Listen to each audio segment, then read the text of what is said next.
in 1 John 5:20, and we know that the Son of God is come and hath given us understanding that we may know him that is true, and we are in him that is true, even in his Son Jesus Christ. This is the true God and eternal life. Amen. So, my dear brother Isaac, you are special today. We live only one name. We live only one God. We exalt and we praise, we worship only one God, that is Jesus Christ. Amen. So, please understand that I'm not good in English. I want to clarify. But I want to reach you. I want you to understand what we are worshiping here. We are praising, what do you call this? Only Jesus Christ, no other than Jesus Christ. Because in Acts 4:12, neither is there salvation in any other, for there is none other name under heaven given among men where we must be saved. Amen. Praise the Lord. So, in Him dwelleth the fullness of Godhead bodily. Like what the Bible teacher said a while ago in Colossians chapter 2 verse 9, for in him dwelleth the fullness of Godhead bodily. Amen. Praise the Lord. According to 1 Timothy chapter 3 verse 16, and without controversy, great is the mystery of godliness. God was manifest in the flesh. And I know that you believe on this. Because if you will not believe that God was manifest in the flesh, you have the spirit of Antichrist. According to 1 John chapter 4 verse 1 to 4, that who doesn't believe in the manifestation of God in the flesh, he has a spirit of Antichrist. Amen? So, mga kapatid, for as many of you have been baptized in Christ, have put on Christ. So we have to be baptized only in the name of Jesus Christ. In Acts 2 chapter 2 verse 38, not in the Father, the Son, the Holy Spirit. We must be specific, only one name. The Father, the Son of God, and the Holy Spirit are one. They are not in one. Amen. We have to be specific for that, because there is only one name. Amen. So if you want to enter into the kingdom of God, according to John chapter 3 verse 5, chapter 3 verse 3, 5 and 7, Jesus answered and said unto him, Verily, I say unto thee, except a man be born again, he cannot see the kingdom of God. So, please desire to enter into the kingdom of God. Amen? Amen. Don't be satisfied in seeing only. You must be inside. You must enter into the kingdom of God. In chapter 5, in verse 5, Jesus answered, Verily, verily, I say unto thee, except a man be born of water and the Spirit, he cannot enter into the kingdom of God. So this means we have to be born again. And in verse 7, marvel not that I said unto thee, you must be born again. Amen. Amen. So this is the gospel of Jesus Christ. We must be born again by baptism. Amen. Amen. Praise the Lord. Buti na lang, nakikinig mga kapatid. Walang natok. So, the title, mga kapatid, ng ating Word of God sa araw nito is protecting your church. So, ito, yung nabasa kanina, mga verse, ay para ipakilala sa ating kapatid. Alam naman natin lahat na dahil we don't know Isaac, but we know he is our brother. We know he is our brother, but we don't know where he came from, who Paano ba yun? Sino sinasampalatayanan niya? Sorry, I don't know how to speak in English. So, praise the Lord. So we have to introduce Him, our one and only true God. So, the title is Protecting Your Church. Amen. Protecting your church, not only the building, not only your side, but for the church of God. Ephesians chapter 4 verse 3. Madali lang ito mga kapatid. Hindi ko paliwanag man ng maigi. Kung meron kayong katanungan, ito yung pag-aaral, teaching, preaching, kasi hindi ko inaasahan. Ito ay may bisita tayo. So, kung meron akong pagkakamali, correction is accepted. Mga kapatid, tinatanggap ko palagi. Although this is the Word of God. Pero later on, pwede nyo akong sabihan kung meron akong nasabi na according to me, hindi according to God. So, it must be according to God always. Because the glory is for God only. Endeavoring to keep the unity of the Spirit in the bond of peace. Ephesians chapter 4 verse 3. Na pagsakitan ninyong ingatan ang pakikipagkaisa sa Espiritu sa tali ng kapayapaan. Mga kapatid, kailangan natin mag-effort. We have to make every effort, being diligent. We have to strive, take care, take every care, do your best to keep unity. Ano ba yung unity? Sorry. Praise the Lord. So yung tayo ay dapat magsumikap, tayo ay magsipag, mga kapatid, tayo mag-iingat, palagi gawin natin ang ating pinaka-the best para sa pagkakaisa. Hindi yung tayo ang the best na yung tagagawa ng gulo para mawala yung pagkakaisa. We have to be united, mga kapatid. Kaya kung napapansin nyo, marami nagpre-preach, meron nang nag-preach nito, meron nang nag-BS nito.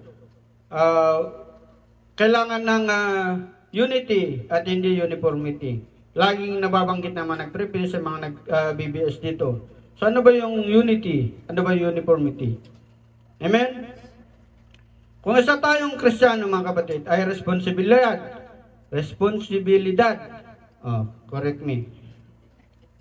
Responsibilidad natin protektahan ang pagkakaisa o unity ng ating simbahan. Amen. Amen? So unity o pagkakaisa ay napakahalaga, mga kapatid. Isang salita lang ng bawat isa sa dulo ng dila o nagkakaroon ng pagkakabahagi. Amen? Dalawa lang umamin. Amen. Unity is the very soul of fellowship.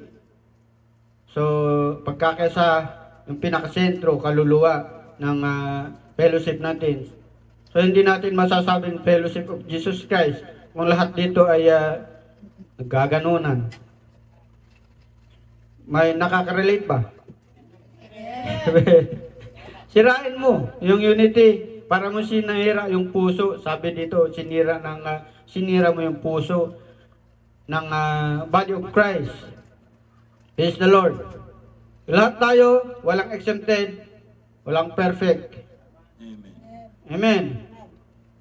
It is the very essence of how God intends us to experience the life together as His people. So, kailangan natin ng unity, magkaisa, para ma-experience natin yung kung meron tayong gawain, magkakasama-sama tayo. Hindi yung kayo dyan, kayo dito. Kailangan ng unity. Pagkakaisa, paano mo maprotektahan yung simbahan, yung sarili mo, kasi yung sarili natin yung simbahan. Para kang yung ting-ting.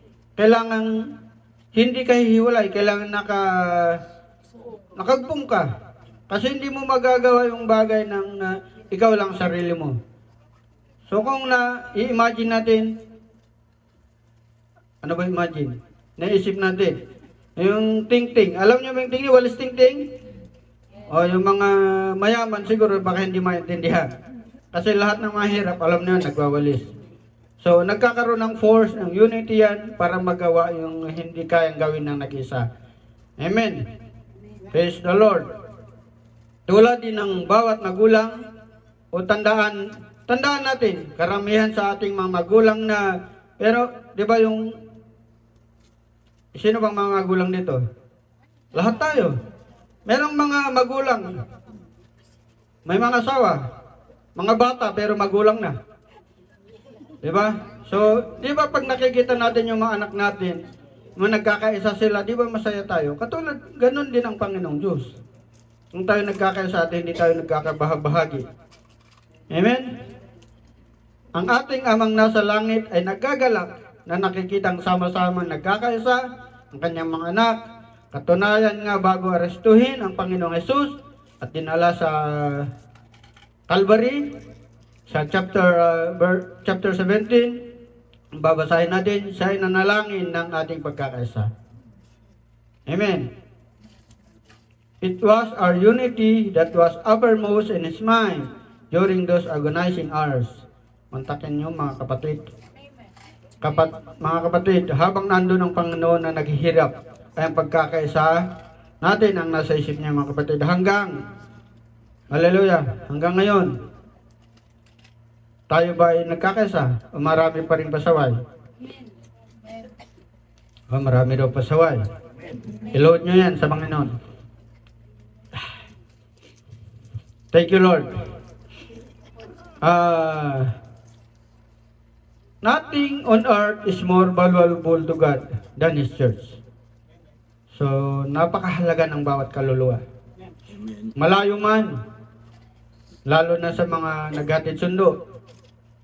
Dahil ang church, kayo yung church, tayo yung church, napakahalaga sa Panginoon. Isang kaluluwa na humiwalay. Kayo mga patampo-tampo, puro left the group. Diba? Hanggang ngayon, left the group pa rin. Ilang taon na tayo sa bahay panambahan na ito. Amen? Bato-bato sa langit. Tamaan na sakit. Pero ito ay hindi para sa isang tao lamang, kundi ito ay para sa ating lahat. Amen. Marami mang nag-iisip na mag-left the group din. Pero nahiya siguro dahil baka hindi ako balik. Di ba? Kailangan natin protektahan natin ang ating church. Yung sarili natin, hindi lang yung kasi yung sarili mo, bawat isa, alam naman natin tayo ay church, mga kapatid. Tayo ay binayaran, mga kapatid, ng Diyos. Ang precious. Ano ba yung precious? Napakahalaga, mga kapatid. Hindi lang yung real, kundi dugo. Yung binayad niya para sa atin.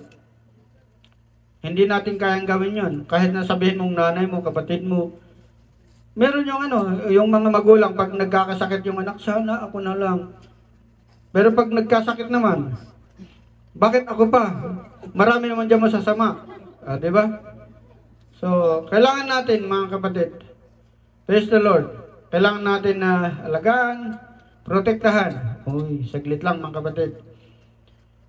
Hallelujah. Ang mga paraan para magampanan natin ang ating mga responsibilidad ay kinakailangan nating focus.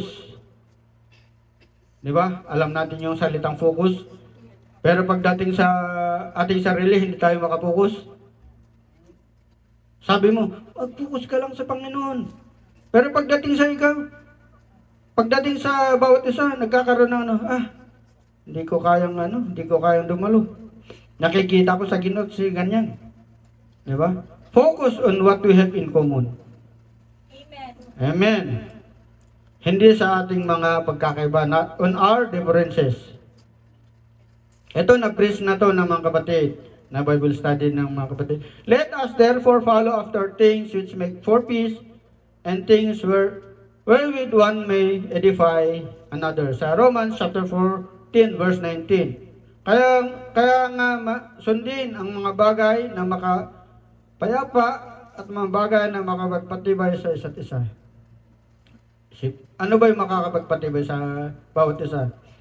Bilang isang Kristiyano, ano ba yung meron tayo?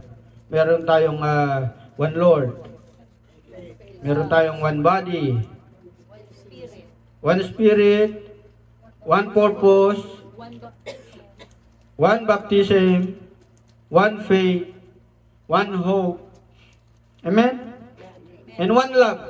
Hindi yung love mo si ganito, si love ng ganyan. Hindi. Praise the Lord.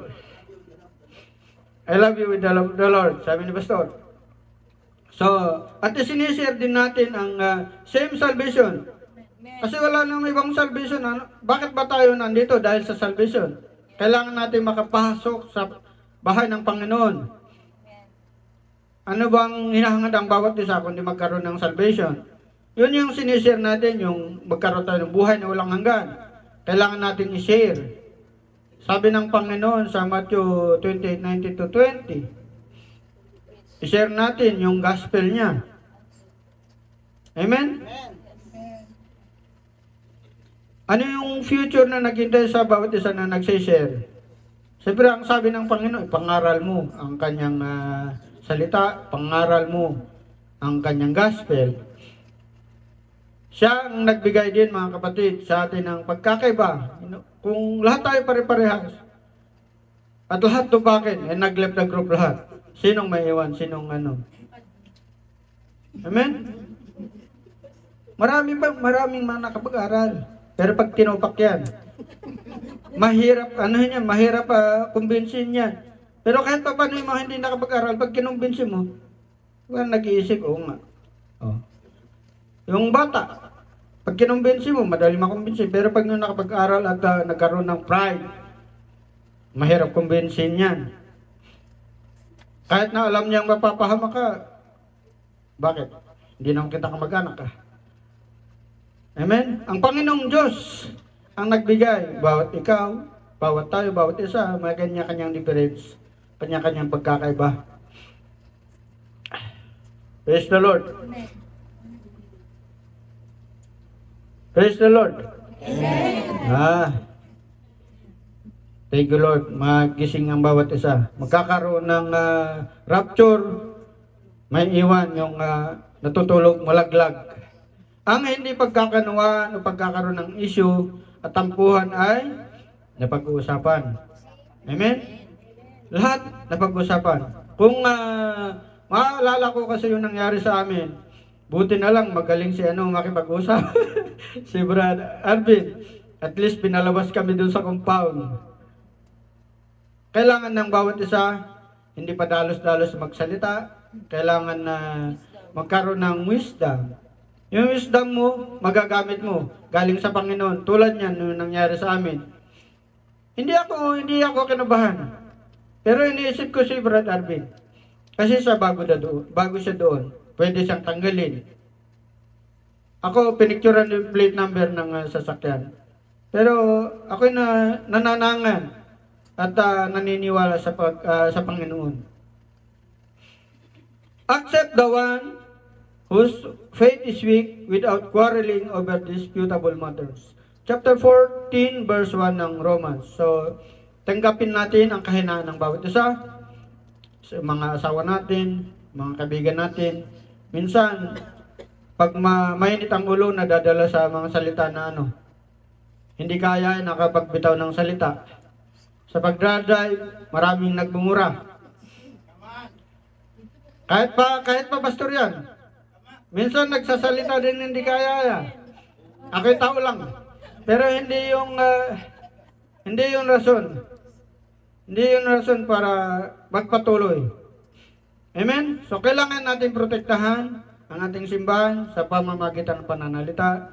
Tingnan natin lahat ng bawat salita na bibitawan natin. Hindi rin ako perfect. Pero kailangan talaga natin mag-focus sa Panginoon. Huwag kang mag-focus sa personality ng bawat isa. Ito si pangit, ito si masungit. Di ba mga ganun?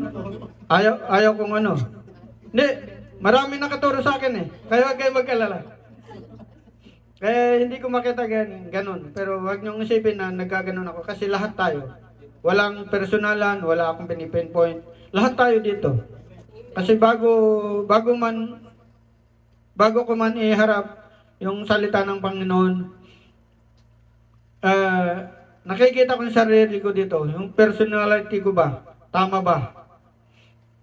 Maraming ayaw sa akin, sigurado dyan. Kaya lang nagtitiis dahil ako ang driver nila, wala akong magawa. Sorry.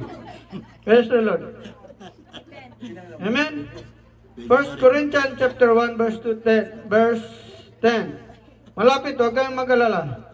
I appeal to you, dear brothers and sisters, by the authority of our Lord Jesus Christ, to live in harmony with each other. Let there be no division in the church. Rather be of one mind, united in thought and purpose. So, iwasan natin na magkaroon ng pagkabahabahagi. Halimbawa, minsan sa music ministry. Merong hindi kaya ang boses, merong magaling ang boses. Kung yung mga hindi marunong, walang boses, gawin nyo na lang second voice. Mag-harmony na lang siya. Pag nag-blend yung harmony at saka melody, maganda ang kinakalabasan. Amen? Yun. Kailangan ng unity. Merong A, B, C. Pag pinagsama-sama, apakaganda ang pagpupuri sa Panginoon. Amen? So, kung mga ilagay nyo second voice yan. Pagkaroon ng harmony siya. Amen? Praise the Lord. Yun ang sinasabing unity. Kahit na pangit ang boses ng bawat isa, kung merong unity, maganda ang kinakalabasan ng pagpupuri natin sa Panginoon. Amen. So, walang ma-offend. Praise the Lord. Praise the Lord. Kasi ako man, hindi naman ako marunong kumanta. Pero kung nakikita ko, naririnig ko, kahit yung isang tinga ko lang nakakarinig, pag nag-blend pala yung maganda pala. So, wala dapat mataas, wala dapat dapat sabay-sabay lang. Be realistic in your expectation. Praise the Lord. It is easy to become discouraged by the gap that exists between the ideal and the real in the church. Sino ba yung mga ideal at sino mga real? Yet we must passionately love the church in spite of its imperfection. So, ito naalala ko. Na-preach ito na Bible study ng ating kapatid. So, ito, yung mga gap, yung mga pagkakaiba natin dito sa simbahan. Walang perfect na simbahan. Kahit sabihin nyo, punta kami doon. Mas lalo kayong mapapahamak doon sa kasi iba yung katuruan na tinuturo nila. Mag-focus talaga tayo sa salita ng Panginoon, sa doktrina ng Panginoon. Amen? Amen. Na siya namatay, nalibing, at muling nabuhay. Siya ay Islam at wala siyang katumbas, wala siyang katapat, wala siyang co-equal, mga kapatid. Amen. Longing for the ideal while criticizing the real is evidence of immaturity. Ito na, papasok na yung mga immature. Maturity. Ito yung ebidensya ng immaturity. So, yung pag-criticize natin. Kung maalala natin yung preaching na there is danger in comparing, di ba? Yung mag-criticize ka, compare mo sarili mo, compare mo si ganito, si ganyan. Meron daw danger, ano sa Tagalog? Living with this tension is evidence of maturity. Kung tayo nagpapatuloy, kahit may mga nakikita tayong hindi kaya, nagpubukus tayo, yun ang sign. Ebidensya din yun ng matured ka. Kahit yung asawa mo, immature, balance. Kasi kung yung asawa mo is immature, tapos immature ka rin, wala, anak nyo magiging mature din. Yung bunga nyo magiging mature. Kasi kung ano makikita, yun din gagawin ng nakapaligid sa inyo. Sa atin, other believers may disappoint you and let you down, but they are your family. Amen. Maraming katitisuran dito, maraming nakakatisod. Unawain natin yung pagkakaano ng bawat isa, kahinaan ng bawat isa. Work out natin yun. Hindi yung ayaw ko na dun. Grabing magsalita si ganito, ganyan. I-preach na naman ako, i-Bible study na naman ako. Kung ano naririnig niya, ayaw ko magsalita. Diba, may mga ganyan.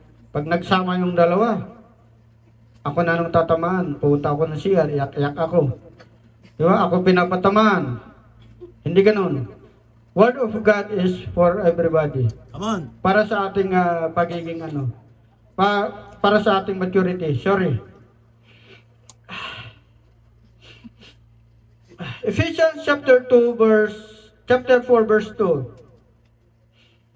Always be humble and gentle. Be patient with each other, making allowance for each other, fault because of your love. Others for each faults because of your love. O dito, mga kapatid, laging binabanggit, be humble, hindi be hambog. Diba? Humble palagi. Kahit na medyo ikaw may nakakaangat ka, mas may alam ka, kung nakikita mong kulang, i-share mo rin. Kasi minsan ako nadala ako sa flesh ko. Dahil sa isang kapatid na ako'y naiinis, nag-post ng verse, sinagot ko siya. Pero dumating sa punto na, ano ba yung ginawa ko? Para sa sarili ko. Dinilit ko ulit. Kasi naisip ko, na yung ginagawa ko, hindi na para sa Panginoon, para sa sarili ko yun. Dahil hindi ko malalo yung sinare niya. Yung John 15 verse 5 yata. Yun, pinaliwanag niya. Tapos, yun, yung Jesus yata yung sanga, yung sinabi niya. Nagkamali ako doon talaga. Pero binura ko din. Siguro, isa lang siguro nakapansin nun. Si 16 lang. Pero yun. Salamat sa Panginoon dahil wag nating pairalin yung sarili nating kagustuhan, sarili nating hindi maganda. Kung tayo naglilingkod sa Panginoon, kailangan nating magpakumbaba, kailangan nating maging humble. Kasi nagano tayo sa Panginoon naglilingkod tayo sa Panginoon. Kung babasahin natin yung Colossians ba yan? Yung 3:23. Nakalimutan ko. Hindi. Yung kung lahat ng ginagawa natin ay para sa Panginoon at hindi sa tao. Ayun. Yun. Sign ng aging. Kakalimutin na. Choose to encourage rather than criticize. So mas piliin natin mag-encourage. Kahit na minsan yung kasama natin hindi gaya. Alam mo naman yung kahinaan niya Encourage pa rin natin kasi meron tayong mga kasama, may kapatiran tayong mga pabigla-bigla. At ako din, pabigla-bigla. Okay? It is always easier to stand on the sideline and take shots at those who are serving it is to get involved and make contribution. But God wants us over and over in His words not to criticize, not to compare, or not to judge each other. So, tayo mag-criticize. Huwag natin compare ang bawat isa. At mas lalong huwag tayo manghusga. Di ba yung, anong tawag doon sa yung nagmamali ka ng kasama mo. Huwag tayong mag-ubibag, si ganito, si ganyan. Nagmamapuri. Kailangan natin encourage. Kung alam natin yung kahinaan ng isa, encourage natin. O marunong mag-English yung isa, pwede magpaturo tayo doon. Pag may compare sa sarili mo, ay mas magaling yung ganito mag-English. Mas gusto ko doon. Hindi ganun. Ang Panginoon ang nagsabi niyan. Romans chapter 14 verse 10. Datapot ikaw, bakit tumahatol ka sa inyong kapatid? At ikaw naman, bakit pinawalang halaga mo ang iyong kapatid? Sapagkat tayong lahat ay tatayo sa harapan ng hukuman ng Diyos. Amen. So lahat tayo. But why? Sa English? But why dost thou judge thy brother? Or why dost thou set at naught, but brother, for we shall stand before the judgment seat of Christ. So lahat tayo uhusga ng Panginoon, hindi tayo ang uhusga. Ano yung nawawala? Ano yung nawawala pag ginagawa natin yan? Pag tayo nang husga, tayo nag-criticize, nawawala ang fellowship natin sa Panginoon. Pinapakita natin ang ating pride and insecurities, mga kapatid. At sinisira natin ang samahan. Samahan na sa simbahan, fellowship natin. Dahil pag ikaw insecure, hindi ka attend. Di ba? Kung may pride ka, hindi ka rin a-attend. Kung may pride ka, hindi aayaw ka rin. Di ba napag-aralan yung calling, kung ano yung calling mo? Kung binigay sa'yo ni Lord, diyan ka, dito ka, inasign tayo, inasign dyan, ayaw ko dyan. Gusto ko doon. Di ba? Pride yun, nawawala yung fellowship natin sa Panginoon. Critical spirit is a costly vice. Tinawag ng Biblia si Satanas na accuser of our brethren. So, sino yung nag-access dito? Sino yung tagapagbintang? Matuto tayong tumanggap ng ating pagkakamali. Huwag nating ipasa sa iba kung ano yung pagkakamali natin. Lahat na itutuwid yan, na ikukorek yan. Kung maging humble tayo, sorry ako nagkamali, hindi ko alam. Malapit na, mga kapatid. Praise the Lord. Ayon sa Revelation chapter 12 verse 10, it is his job to blame, complain, and criticize the member of God's family. And anytime we do the same, we're being duped in Satan's work for him. Hallelujah. And I heard a loud voice saying in heaven, now is come salvation and strength and the kingdom of our God and the power of his Christ. For the accuser of our brethren is cast down, which accused them before our God day and night. So, pag nag-aakusa pala tayo, parang ano, si Satanas lang yun, nag-accuse, nag-aakusa. Si ganito kasi, si ganyan. Siya ang gumawa kahit hindi nakita. Remember that other Christian, no matter how much you disagree with them, are not the real enemy. So, hindi sila yung hindi yung katabi mo, hindi yung asawa mo, hindi yung partner mo, hindi yung kapatiran, hindi yung kapatid mo. Ang kaway mo. Kaway mo sarili mo. Dahil pag tinanggap mo yung ni Satanas. Amen? So wag nating payagan si Satanas dahil meron na tayong power and authority na na-receive sa Panginoon na i-cast out natin siya. Palayasin natin siya. In Jesus' name. Amen. Refuse to listen to gossip. Parang maraming makaka-relate nito. Refuse to listen to gossip. Marites. Gossip is passing on information when you are neither you are a part of a problem nor a part of the solution. Ano ka ba? Problema ka ba o ikaw yung solusyon? May problema. Walang trabaho. Hindi problema yung pagkawalan mo ng trabaho. Kung meron kang pagtsatsaga, meron kang will, makakapasok ka at magkakaroon ka. Kung anong binigay sa'yo ng Panginoon, tanggapin mo. Gawin mo maging reproductive ka. Maging productive ka. Sorry. Iba pala yung reproductive yun. Sorry. Hindi. Yun yung sinasabi ng pampagising. Pero talagang nagkamali ako doon. Amen. So, kailangan natin maging productive. Kailangan natin maging fruitful para sa Panginoon. Amen? Kailangan natin maging tayo yung solusyon, hindi yung laging problema. Kunting problema.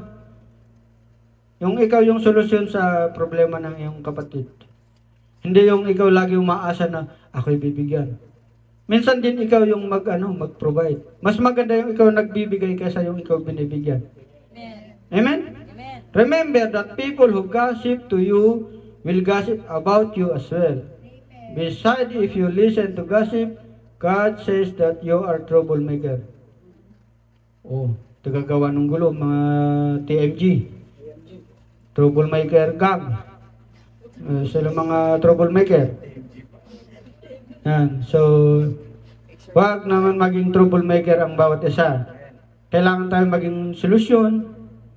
Tulad nung may nangangailangan ng financial, hindi lang financial. may kailangan ng kausap, pag-usapan natin yung Word of God, hindi kung ano-ano man yung ano. Dito, i-share natin yung salita ng Panginoon, gagaan, kung ano man dinadala ng bawat isa. Hindi yung makinig palagi sa marites, sa chismis, walang maibibigay na maganda. Ang manggagawa ng kasamaan ay nakikinig sa masasamang labi. At ang sinungaling ay nakikinig sa masamang dila.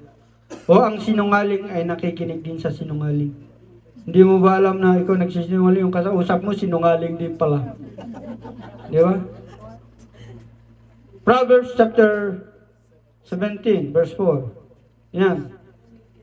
Ito ang mga taong lumilikha ng pagkakabahabahagi, mga taong alipin ng kanilang masasamang nasa at hindi pinananahanan ng espiritu. Jude chapter 1 verse 19. So ito yung mga gumagawa ng chismis.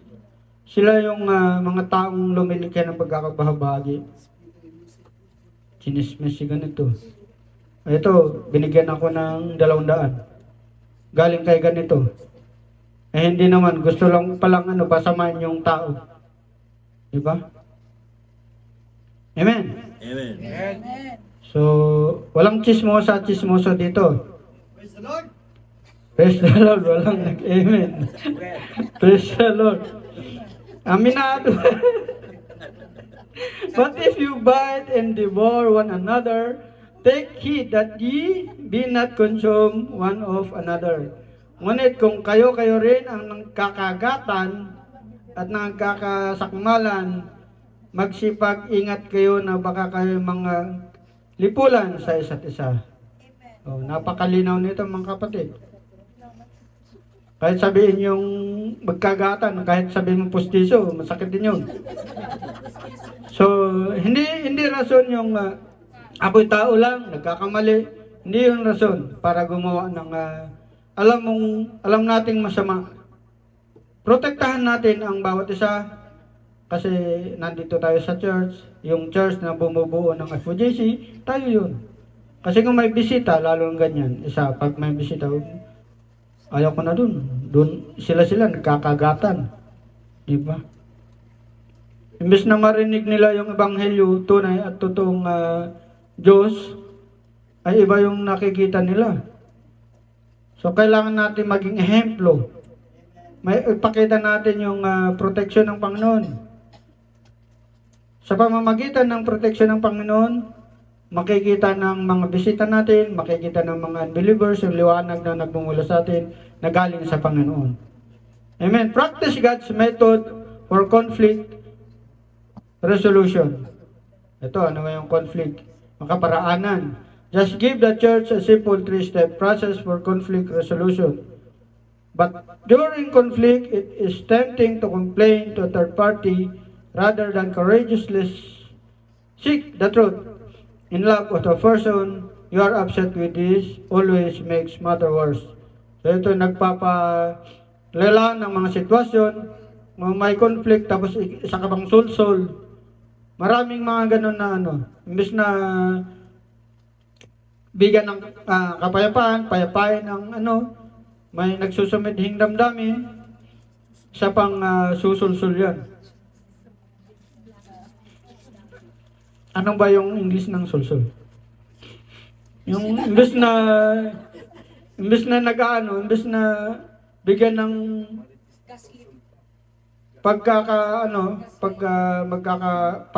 maggabati, parang gagatungan pa. Di ba? Gaslighting. Matthew chapter 18 verse 15 to 17. At kung magkasala laban sa iyong kapatid mo, pumaron ka at ipakilala mo sa kanya ang kanyang kasalanan, na ikaw at siyang mag-isa. Kung ikaw ay pakinggan niya, ay nagwagi ka sa inyong kapatid. Amen. So ito yung napakaliwanag mga kapatid. Dapat kung hindi ka niya pakinggan, ay magsama ka pa ng isa o dalawa, upang sa bibig ng dalawang saksi o tatlo ay mapagtibay ang bawat salita. At kung ayaw niyang pakinggan sila, ay sabihin mo sa iglesia. At kung ikaw rin At kung ayaw rin niyang pakinggan ang iglesia, ay ipalagay mo siyang tulad ng hentil na maniningil ng buwis.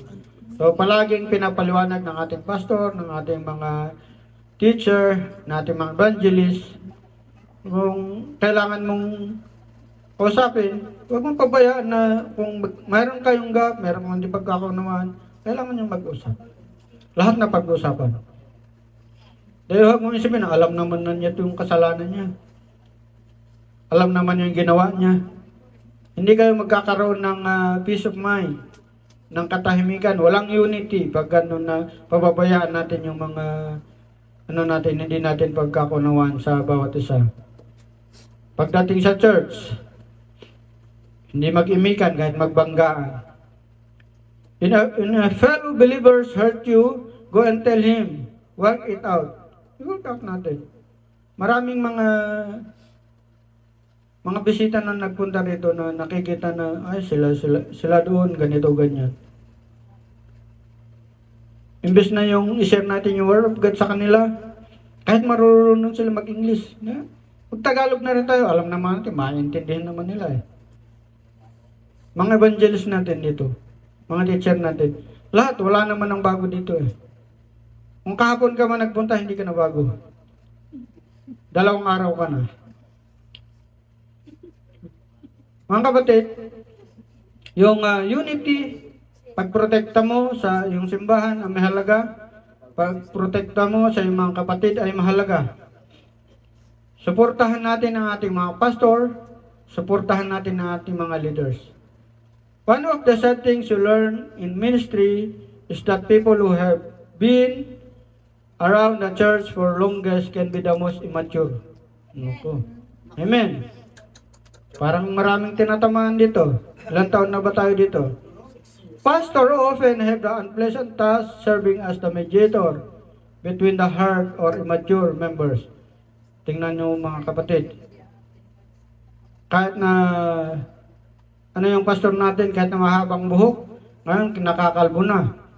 Kahit ayaw niya yung mga nangyayari, kailangan niyang gawin. Kailangan maging mediator, kailangan tagapamagitan. Amen? Huwag naman tayo maging pasaway. Binigyan din sila ng task na lahat tayo maging happy. Mga pastor natin, mga leaders natin. Baka isa kang leader pero ikaw pa yung pasaway.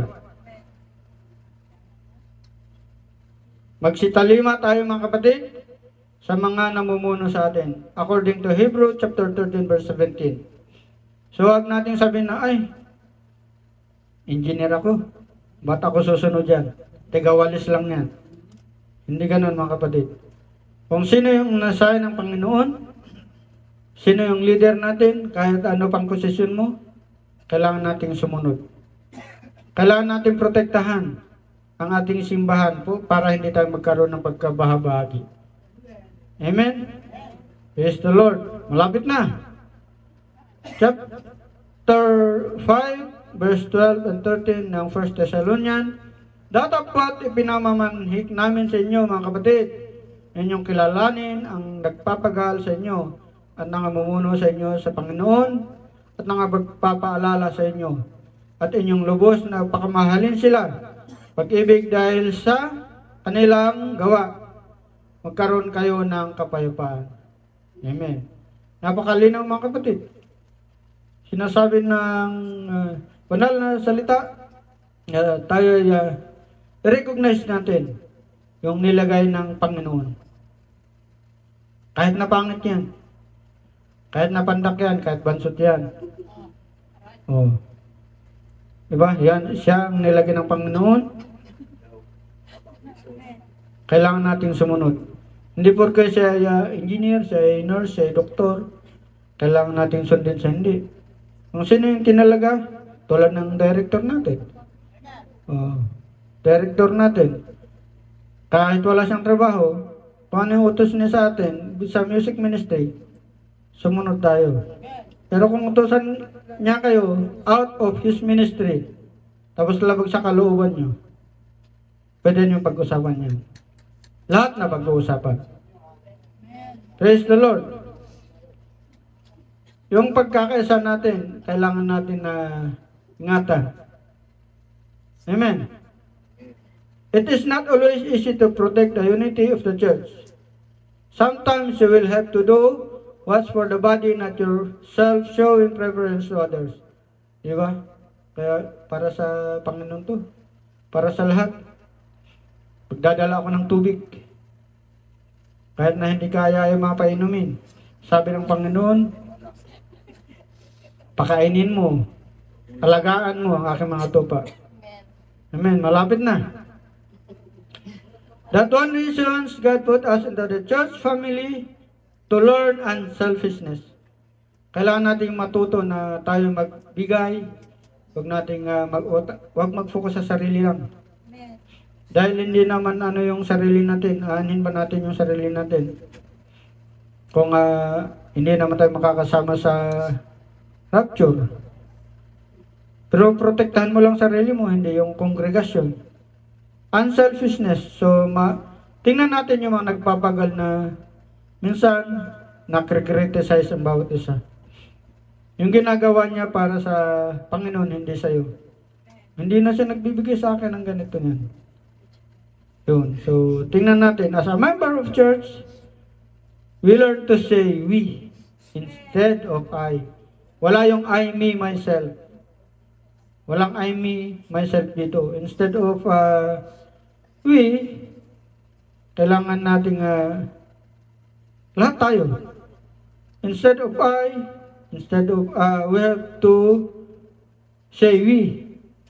Kailangan tayo lahat. Hindi yung puro akin yan. Hagi. Naalala ko yung yung modern namin doon. Kuluhagi. Diba? God bless church that are unified. Amen. Chapter 10 verse 24 ng 1 Corinthians. Don't be concerned for your own good, but for the good of others. Yan yung sinasabi kanina. Kailangan natin mag-focus para sa lahat. Hindi yung sarili mo lang naintindi mo. Asan yung baunan ko? Wala akong dalang baunan. Kinuha mo na lahat. Mag-share ka rin naman kahit paano sa iba.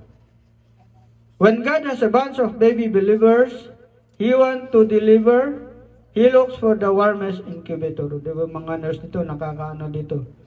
Mga incubator, mga baby Christian.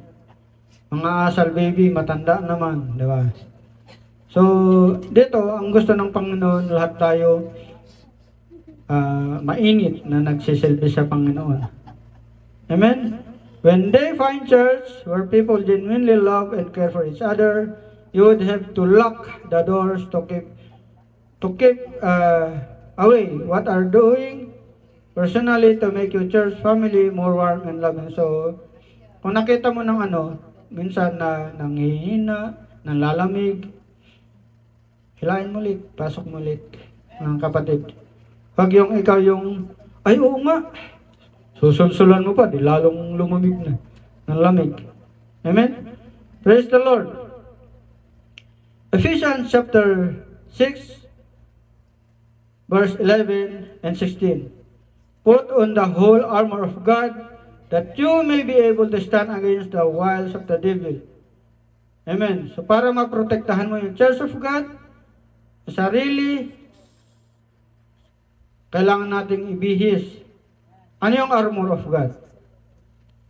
Ito yung mga kapatid, yung shield natin para mapaglabanan yung suligi ng masama. Amen? God bless us all. At dyan nagtatapos ang ating